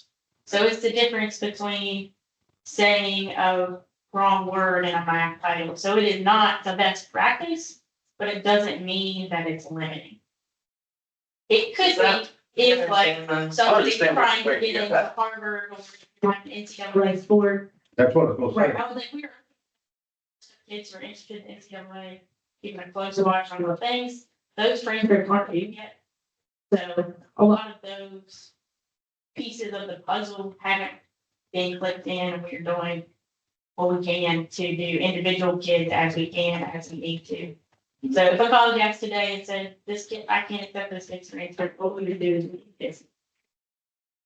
I love National Honor Society. And, Yeah. that is, if the course was misnamed, it wouldn't really affect. So, especially The last semester, which is done, so their process, in my opinion, takes far. that's what I was thinking. I mean, I can understand the concept, but the Yeah. school level National Honor Society, we should be able to start that process. well, they could have opened up the application process when they usually do, they just would have had to use the GPA from the year before. So we want to have the most accurate. We set a deadline, Ms. Taylor set a deadline for all that to be ready to go by February first. And we're That question before. Do we need to ask Christie for another word to put this out to the public that their kids and seniors will? Do they know to have that school call and request? We're actually, yes, because we're talking about putting out a survey too for Weavis access, so they can see. Because right now, if they don't have access or if they're not viewing, because the State Department of Education, when we've asked for them to have some kind of view, it's a living document, so, or a living system, so they have changed the system based on things we've asked. Like, they can make things accessible for people to view. So working with them and why can't they see that is what Julie's doing. And then us putting out a survey to say, what can you see and what can you not see? Because the only thing Julie knows is somebody that called her. So we want to put something out to all, with our thrill share and with Christie to say, here's a survey, let us know, do you have access? What do you see? What would you like to see? And making sure that we're communicating that we can fix it if we know. I don't have a kid in school, I can't look at it. for that. Well, 2.0. There was, they changed their system completely. Can you give us a date when all these transcripts will be fixed? I would love to give you a date of that, but a lot of it depends on the Weavis and the people there. And we have, when we change a course name, we want to change it so it updates for every kid. Instead of going in to change every kid individually, if we have the right course name and the right extension and the right course number, we had a lot of courses in there. And we're cleaning up our system so that this never happens again. And we're not just fixing a kid, like, we're trying to fix our entire course list to make sure they're correct so that it is not, there isn't any human error. Do we have any, since the State Department stepped in to do all this, they should expedite anything that they're wanting to do to fix this. They have, and they're pretty quick to help us. But a lot of things are like, okay, show us how to do this. It takes a long time to start deleting course names that don't have the right extension. It's, I mean, I'm not trying to make it sound so complicated, but it's complicated. It's something that's not intuitive. And so there has been a little bit of translation error. I'll ask a question and the answer will be much more complicated than I understand. So it takes what should sound like a one-time email, no big deal, turns into a 2 hour conversation of what's an extension? How many are you choose? And we picked the right one. And on your agenda tonight too, there is asking for approval with a contract with Jody Slaughter, who's a counselor. She used to be a dean of students too. That will also help. That's great. It's the contract, and what I don't like about the whole plan is the contract and the value of it. How come we can't fix this ourselves? How come we can't do this? We got ourselves into this, so we need help to get out. $26,000. Can I just give you a couple more details and then you can talk about the. Yeah, go ahead. Another thing that we noticed in the transcripts was a lot of it had to do with transfer students. So, and Mrs. Taylor did this when she was there. We now have a very clear defined process, check, with what to do when a student comes in and making sure that we have the skills to interpret those transcripts they bring in, which are also super complicated because they have classes we don't have. They have requirements in other states. We have requirements that other states didn't have. Like we've had juniors and seniors who had to take Earth and Space Science, which we offer in the 9th grade. Because that school in that state, that wasn't a requirement for them. So that's been making sure we have a process so that we have all the checks and balances to interpret those transcripts, get them put in correctly. Nobody was trained to do that and before. Now, and we are getting pretty good at analyzing transcripts interpreting. I mean, and then the final thing is that as far as sending transcripts to colleges, we didn't have access to Parsec, which is what students use to request an official transcript. That's the secure way to do it. We can't just stick it in, you know. It's the quick way. We can make. But we can do those things, but this, so we are educating our students on use this system. This, Wilfong has been super helpful in giving kids, sitting down with kids to go through the process of work. Because there's a step in there that says it's not free, but it really is. You just have to keep moving and then you don't have to enter any payment information. So she's been helping get kids signed up for that. We do get requests. We have access now, so that's a step forward.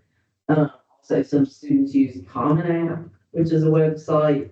They can apply to a bunch of colleges at once, and they can send a request to me that I can give them a recommendation. I put our school data in, and then I can upload their transcripts and current schedules in there. It also helps them get ahead of the process, I mean, college bound students. So those are the things that we had to. We've had lots of parents and students come ask for a copy of the transcripts. More than happy to give them. We were under the impression that they could find them themselves. We learned that's not true. We're more than happy to supply paper copies, email copies, whatever anybody needs, they just need to reach out. Reaching out on Facebook, Instagram. Email. Everything you get hold of us, we can get back. Yes. Thank you. So we're doing everything we can do and still finding the owner of the fake eyelashes.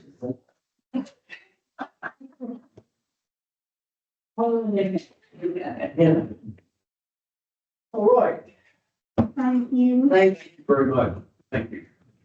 Let's take a 5-minute break and,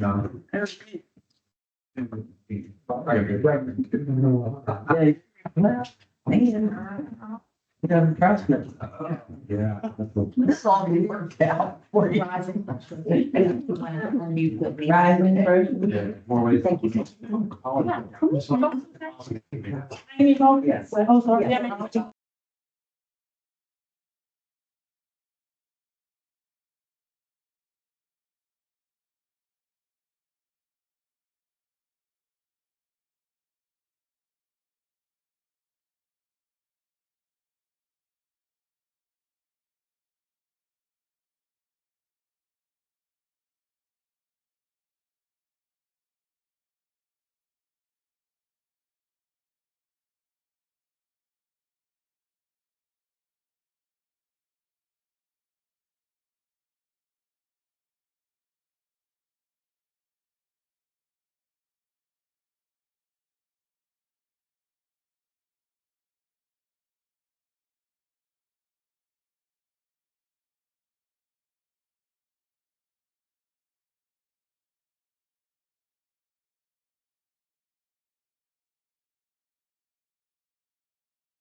Just a hand, Holly.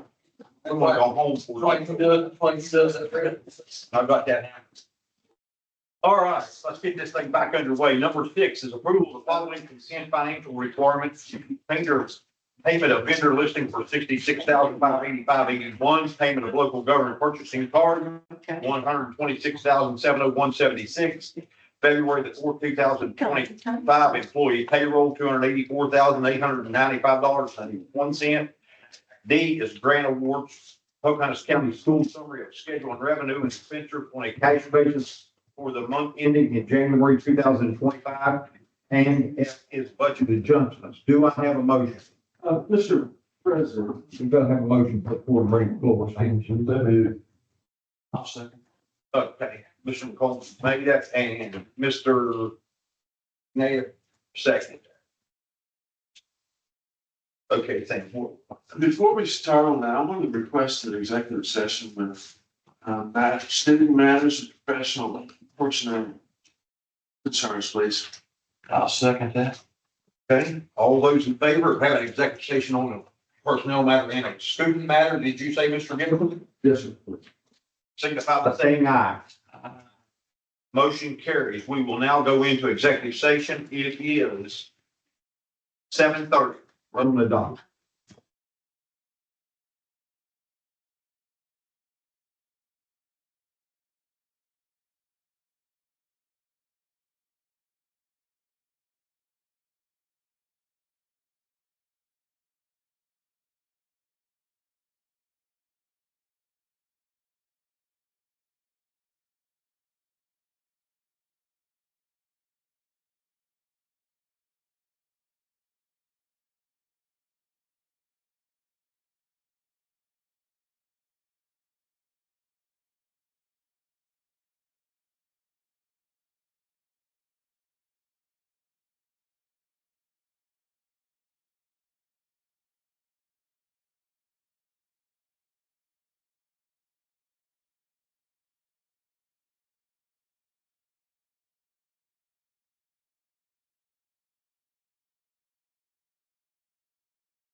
You got this thing?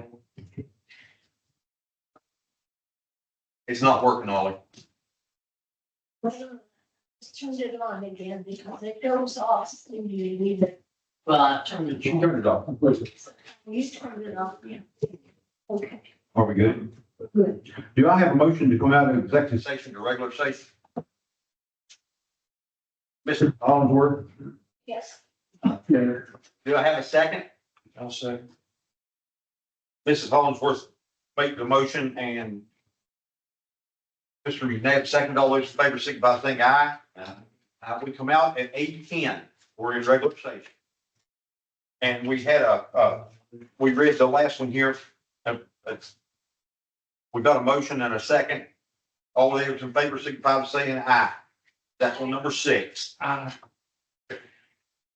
Motion carries. Number 7 is approval of Pocahontas County Schools Management Representation Letter, single audit as of June 30th, 2024, fee being $26,170. Do I have a motion?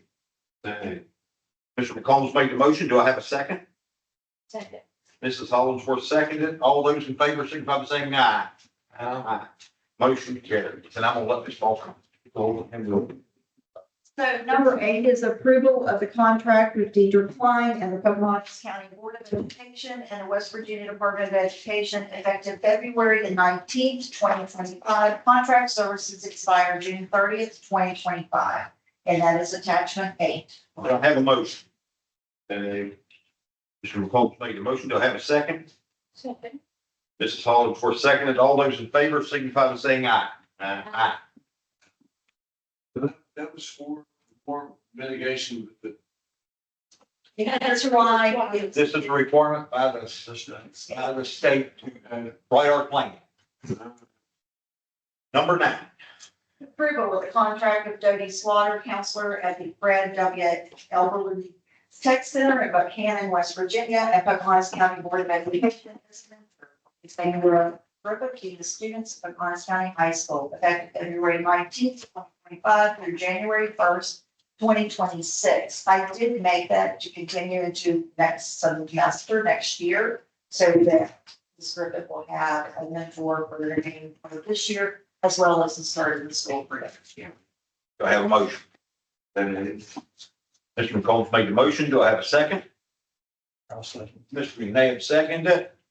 All those in favor signify by saying aye.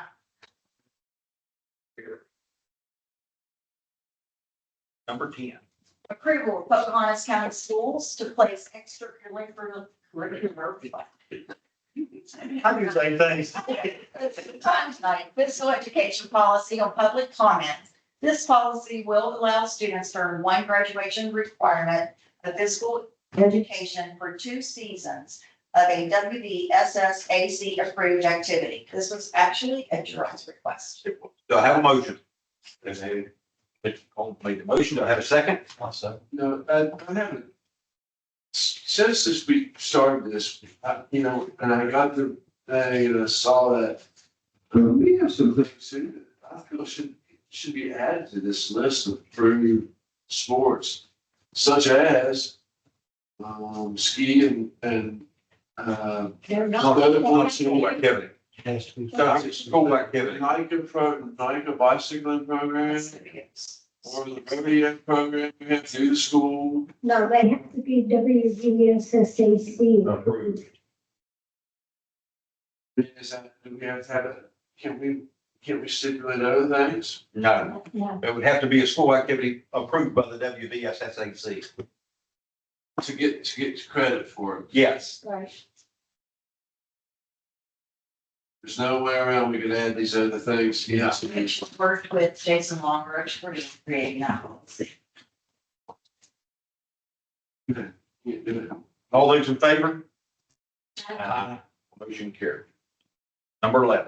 Approval for Justin Kerr, Jonathan Taylor, and Sarah Cover to take approximately 20 students from Pocahontas County High School to Skills State Leadership and Skills Conference at Fairmont State College in Fairmont, West Virginia on March 27th through the 29th, 2025. Transportation will be provided by one bus. Have a motion? Mr. McCombs made the motion. Have a second? I'll second. Ms. Holmes, second. All those in favor, signify by saying aye. Motion carried. Number 12. Approval for Courtney Curran to take 4 students from Pocahontas County High School Grow Your Own project to the Grow Your Own and Milford Educator Symposium in Morgantown, West Virginia, on April the 7th through the 8th, 2025. Transportation will be provided by private vehicle. Have a motion? Second. Make a motion, have a second? There's second. All those in favor, signify by saying aye. Motion carried. Number 13. Approval for Andy Brill to take 4 students to WVU Reedsville Farm in Arthur, West Virginia on March 7th, 2025. Transportation provided by private vehicle. Have a motion? Motion, have a second? Second. Ms. Hollingsworth, second. All those in favor, signify by saying aye. Motion carries. I like this.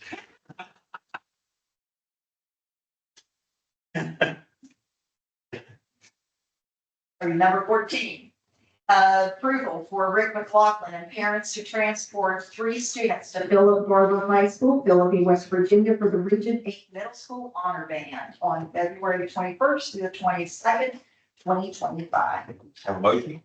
Mr. Holmes made a motion, have a second? Second. We're second. All those in favor? Motion carried.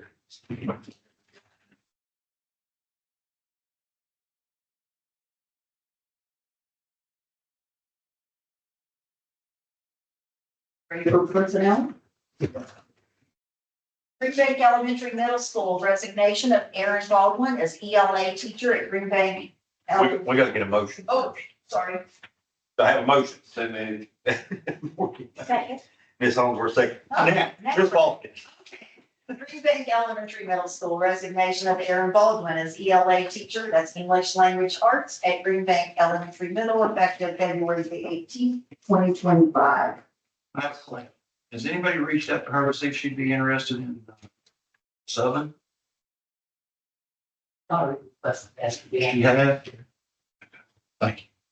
Volunteer, Ms. Dylan Van Dievender as a volunteer coach for the 5th grade basketball team, effective for the 24-25 athletic season. Volunteers, Alan Taylor is volunteer coaches for the, volunteer coach for the 4th grade basketball team. Todd Jones is volunteer coach for the 4th grade basketball team. Hillsborough Elementary School. This resignation, I would say retirement of Virginia Calhoun, effective June 30th, 2025. For retirement. Has she reached out? She wanted to. Jenny. Yeah. We're in school. Yes. Volunteer is Jessica Jones as volunteer coach for 4th and 5th grade basketball team for the 24-25 athletic season. Volunteer of Doug Jones as volunteer assistant coach for the 4th and 5th grade basketball team. And volunteer is Nebraska Scott G for assistant coach for the 4th and 5th grade basketball team. Those are all in Hillsborough. Marlington Middle School, unpaid medical leave for Aaron Murphy at Marlington Middle School, effective February 15th, 2025, for a period up to 12 weeks through May 20th.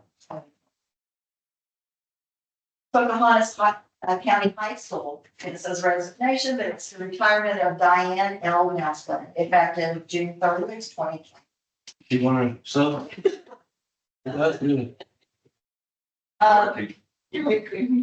Requested transfer Jeanette Wagner from teacher of special education autism at Marlington Middle to teacher of CTE Business Management Administration at Pocahontas County High School, effective February the 19th, 2025, for 71 days for the remainder of the 24-25 school year, and will be 200 days each year thereafter. Volunteer Peter Monaco as volunteer head golf coach for the Pocahontas County High School golf team. Volunteer Earl Doug Friel as volunteer assistant golf coach. And employment of Karen O'Neill as head track coach for the boys and girls track teams at Pocahontas County High School for the 24-25 athletic season. Supplement being $562.50 for the boys and $562.50 for the girls. Appointment of Christine Campbell as an interim acting principal for Pocahontas County High School beginning February 17th, 2025. This is because of the vacant position left by Nicole Rose Taylor And I also want to say I have contacted Mr. Griss and asked him to continue with mentoring that we've contracted with him, and he has already reached out to Ms. Campbell. Or will soon. Also resignation of Robert Jordan as custodian 3, effective February 28th, 2025. He didn't last long. Pocahontas County High School. It says resignation, again, it's my retirement. Superintendent Lynn Bach, due to retirement effective June 30th, 2025. I'm joining Brian and Jimmy, and I am not substitute. Sure. Last class. Yeah. And employment of the following substitute, school bus operator for Pocahontas County Schools at state minimum professional salary for the 24-25 school year is Cody S. Rexroad. Thank you, Cody. And employment of the following substitute secretary accountant for Pocahontas County Schools at state minimum professional salary for the 24-25 school year is Mrs. Sherry Ratcliffe for emergency. What's that? What's, We need to change the date on Robert because he was the 20th. And I think it was the 13th. he really didn't last long, did he? Yes, we just found that out today, I believe, didn't we? Okay, Sherry, tell us about this substitute secretary of county school. How you gonna do that? Be the treasurer?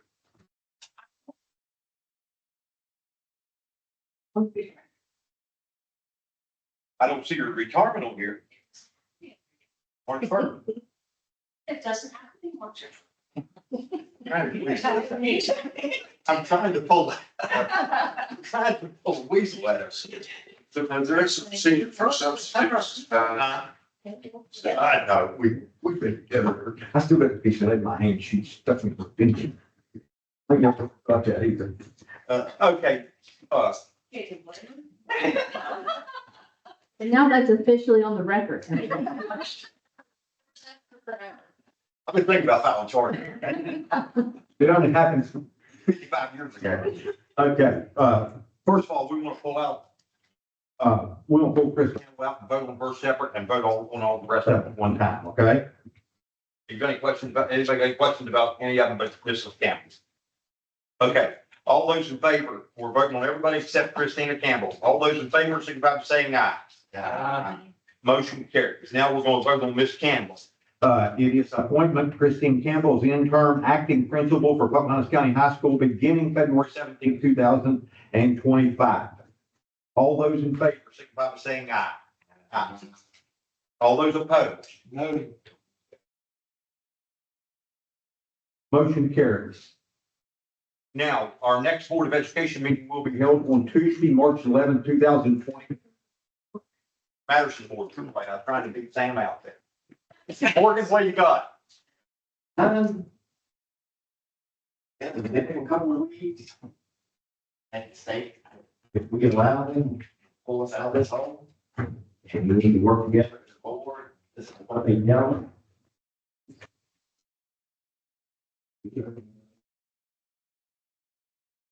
We really don't. Mrs. Hollingsworth. I just have one thing, and Sherry started it. That, the budget. This is what the budget is right now. And I'm assuming that this white column is how much money you spent already out of that. That is just numbers that he's coding of this piece. Oh, okay. No, what I give you each month is what we spent. There's that revenue and expense report that I give you. All right. This report. With number 8 of your agenda, I believe the numbers. And I'm requesting that we go item by item on this. So we can see where we're going to be for the 25-26. Can you do that? Ma'am? Well, no. That's No, you haven't. Yeah, you got 5 minutes. No. I'm working on the budget. I still have a lot of things from the state, still do not whether. That's okay. We do not know whether we're getting any federal dollars, and we do not know whether we're getting some state funds. That's okay. So just, We're being affected if we don't, because my budget is based upon us getting those federal dollars. wait, but you have to have some idea. I do. I told you I wanted this weekend. Okay, so can you share what you have with us? We're not going to review it again, because I gotta make sure I get enough money in for electric and Can you share what you have on March, That's the 11th. March 11th?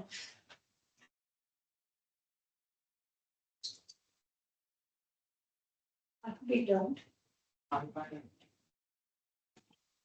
there's that. Okay, Anything else? I'm done. Okay, Mr. Gibson. Thanks. The girls, our basketball team is really doing well. We wish them luck as they continue in the season.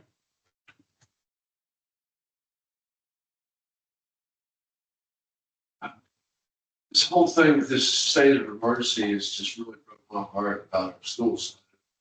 You know, and I'm still disappointed. I'm not really satisfied with the solution that we have. And it's broke my heart that we're at that point. So I've been frustrated about the whole process. And I really think a lot of it is it's handled. But that's it for another discussion. It looks like we are.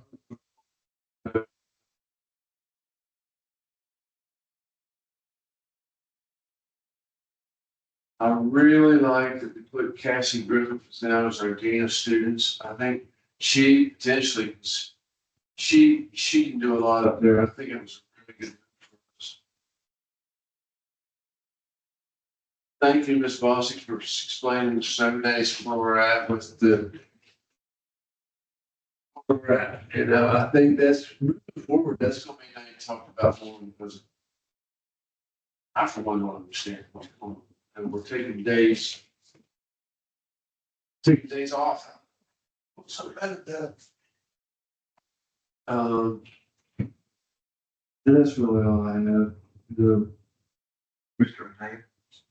Well, one thing, I'd like to take a minute to recognize Miss Nicole Rose Taylor and thank her for the job that she did. I hate that she decided to leave us. But I wish her well on the rest of her future endeavors.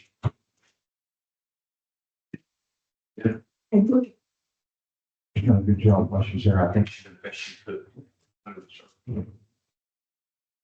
I would also like to add that the State Board of Education is supposed to be here on March the 11th at our next meeting.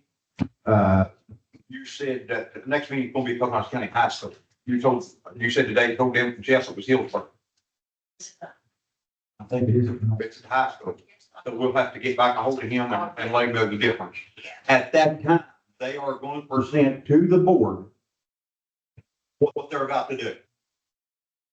They told me and Ms. Baltic that all of us, that we cannot talk about it until they come and present it. So they will be there. And if the public's got any questions, I asked him today. He said he would be more than happy to answer whatever questions that people have.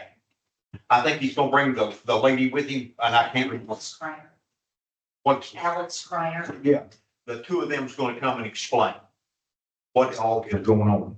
Go ahead. Could you make that announcement public in the paper on AMR and? Well, I'm sure you can't to the paper. Word. I was over to Suzanne when you said that. Yeah. She said, yes. And she gives her copy probably to the radio station. Yeah, I'm assuming he's a county commission. Yeah, so it'll go on both things, but that's what he told us today. So, me and Mrs. Baldy, I'm glad you read that. I can't talk. Met with him today, and that's what he told us. And he said, if anybody's got any questions, I'll be more than happy to talk to them about what all is going on. Ms. Cryer. That's fine. As far as a And I'm sorry, He's the clerk. And what was the question? We should be, if she's not planning on being there, we should all send invite out her to be there. Right, and I think that's what he intended to. That- So do you still want the budget stuff that same night too? Do what, Sherry? Do you still want the budget stuff that same night? Yes, because he won't be there that long. It takes him about 15 minutes to go over everything, doesn't it? We wasn't in the meeting today, what, a half hour? And he went over everything. I would also like to see a copy of the budget to see where we're at. But I want to see, my biggest concern is seeing it before April.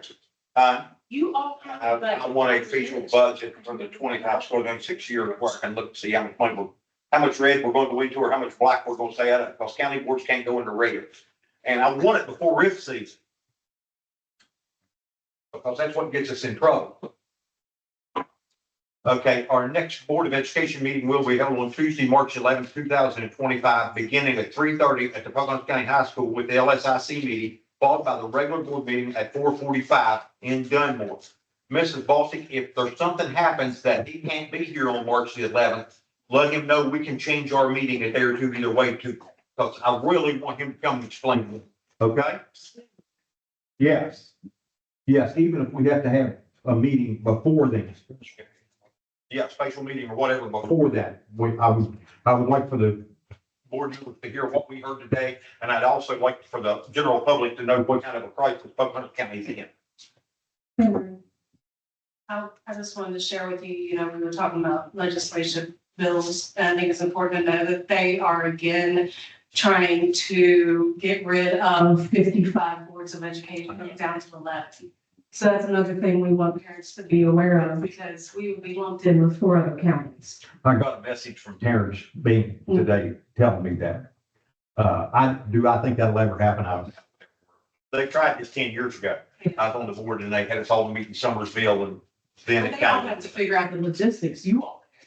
They just have to pass it, so. But we are an arm of the legislature. They can do whatever. The Board of Education was formed as an arm of the legislature. So, they can dissolve us if they want to. Which is scary. Yes. And I used to think a lot of that stuff like losing the 1,400 would never happen. It can Yeah. happen. And losing the SRS. So what we have seen the last few years in the legislature, nothing was surprised. Okay, do I have a motion to adjourn? Mr. Combs, make a motion, I have a second. I'll second. Mr. Second, all those in favor, signify by saying aye. Motion carries, we are hereby adjourned, and we're good, right for people.